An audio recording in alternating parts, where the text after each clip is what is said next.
Bernie Sanders, the 84-year-old senator, is leading the charge to protect the world from the existential threat of artificial intelligence. He is proving quite relentless at bringing attention to this issue. And he recently brought together leading scientists from China and the United States to discuss the perilous situation we face. You have a real concern that if we do not control this technology, it could escape us with calamitous impacts. Is that correct?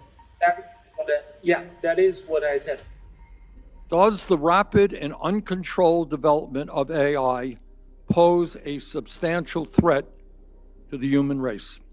Are people like Nobel Prize winner Dr. Geoffrey Hinton exaggerating when they say there is a 10 to 20% chance that AI wipes out humanity?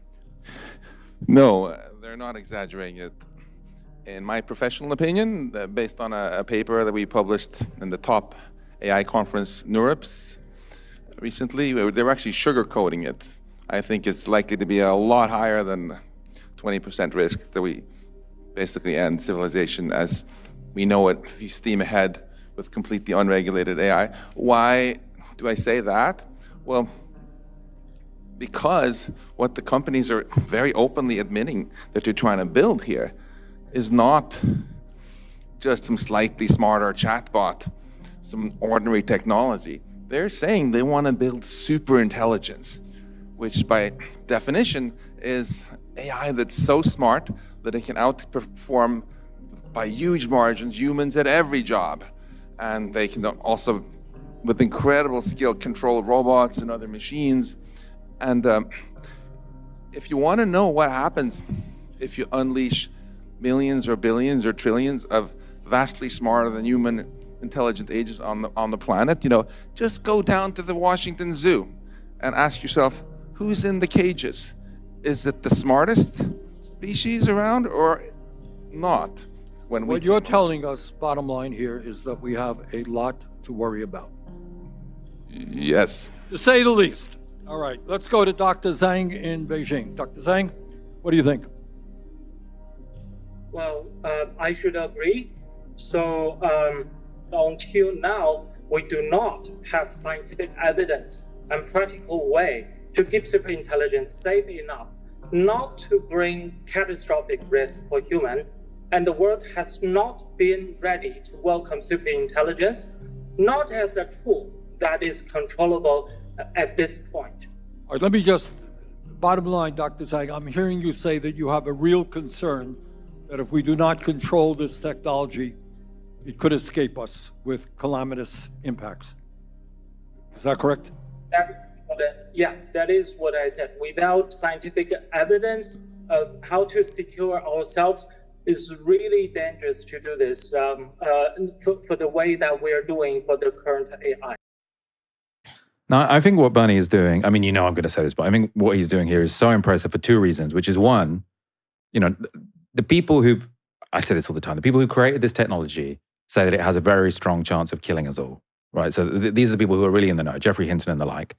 But it is still a topic which sounds way too wacky for most politicians to speak about, because I think they're all scared that if they come out and talk about it, they're going to get mocked as someone who's, believing in sci-fi narratives. Also, all of these politicians are facing now a huge lobby, especially in America, to stop them regulating AI. So there's loads of pressure to say, okay, these scientists are saying this is a big problem, but it's better to just shut up. And he's coming out, putting his, neck on the line and saying, I know this might sound wacky, but the people who are really in the know are saying we have to take this seriously, and I'm going to use my whole platform to put loads of sort of attention on this issue. The other reason this is really important is because a big argument you often hear when you talk about AI risk, especially from sort of Americans, is they say, oh, we'd love to pause, but the reason we can't pause is because if we do, then the Chinese will accelerate. And if the Chinese overtake us, well, that would be terrible because the Chinese are evil and irresponsible, and it needs to be a liberal democracy that has it, because of course we can really trust the Americans, because it's not like they just go and bomb random countries, right? You can trust the Americans. We break every deal we make within a week. Whereas China, actually, whatever you think of their political system, they're a fairly stable country that do stick to their agreements. So, I'm meandering, but the argument they make is we can't pause because then the Chinese will accelerate. What Bernie Sanders is doing is getting together Chinese scientists and American scientists and saying, I think we can work this out, right? And it is the case, actually, that the Chinese have publicly seemed much more open to a pause than the Americans. It was the Chinese who first brought up the idea of a pause at the UN. So this argument, which is often put forward both by American politicians and American business people like Dario Amodei from Anthropic, where they say, oh, we'd love a pause, but we can't because then the Chinese would do it. Like, I think Bernie is getting this exactly right. He's also been speaking to the media about AI. Here he is with Caitlin Collins from CNN. He says there's a 10 to 20% chance that if AI becomes smarter than human beings, which is likely, that it could result literally in the extermination of humanity. But only 10 to 20%. Oh, hey, what's the problem? Right. Only 10 to 20%. It's amazing, right? Because she said, well, he's put forward the idea that there's a 10 to 20% chance that this could literally kill every single person on the planet. And she's saying, only 10 to 20%. Like, still, we've got an 80% chance of surviving. Like, maybe ChatGPT isn't worth it to take that risk. That is Russian roulette. I don't know what your take is on this. Everyone's got very different AI takes. Lots of people think this whole existential threat stuff is nonsense. Where do you stand? Well, it sounds like they won't kill all of us. They'll probably keep some of us in a zoo, right? Like they were saying in the clip. So if they're smart, if they know what's good for them. Yeah.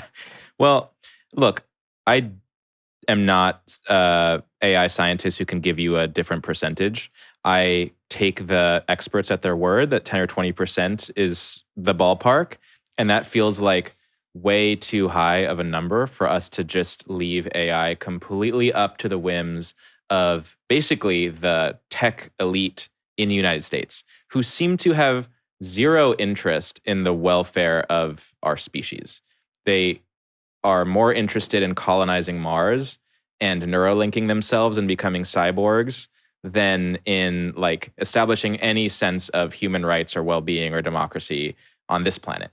And so I think that those odds will only go up if we leave AI in the hands of people like Sam Altman and Peter Thiel. And that terrifies me. That's something that keeps me awake at night. And so I think the third thing that's so impressive about what Bernie Sanders is doing, that he's 84 years old. So God bless him. Like I'm so grateful for this man's career in US politics. But ultimately, what he's saying is, I think, obvious to anyone who has an interest in the future of our species, which is let's move control of AI out of the hands of a few psychopaths into a model that actually asks the question, what would a pro-social use of AI be? Like what? Because this is a very powerful tool. And technology isn't necessarily bad. People are saying Bernie's a decelerationist and he doesn't like want progress. No, like AI in the hands of a society that's using it for well-being could be amazing. Can we dream up that future and make that possible? And I think the only way to do that is to stop giving all of the control to a handful of people who don't really care about humanity. It's funny, like you mentioned Peter Thiel, because the same people who say we've got to do it first because otherwise the Chinese do, sort of in the next sentence say, maybe humans will be replaced by machines and maybe that's okay because they're smarter than us anyway. And that's just sort of Darwinian natural selection. Great.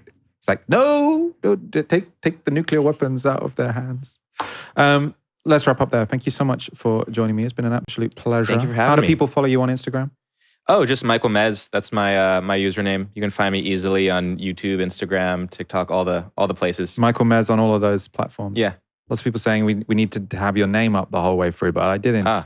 Well, that's how you follow Michael Mezatedza. Thank you so much for joining me. Thank you so much for watching. We won't be back on Monday. We'll be back on Tuesday. So have a great long weekend if you are lucky enough to enjoy one. If you're in one of those industries where you do have to work on Bank Holiday Monday, thank you so much for all that you do. I suppose unless you're sort of a weapons manufacturer, I don't know. But most of you, thank you for all that you do. You've been watching Novara Media. Good night.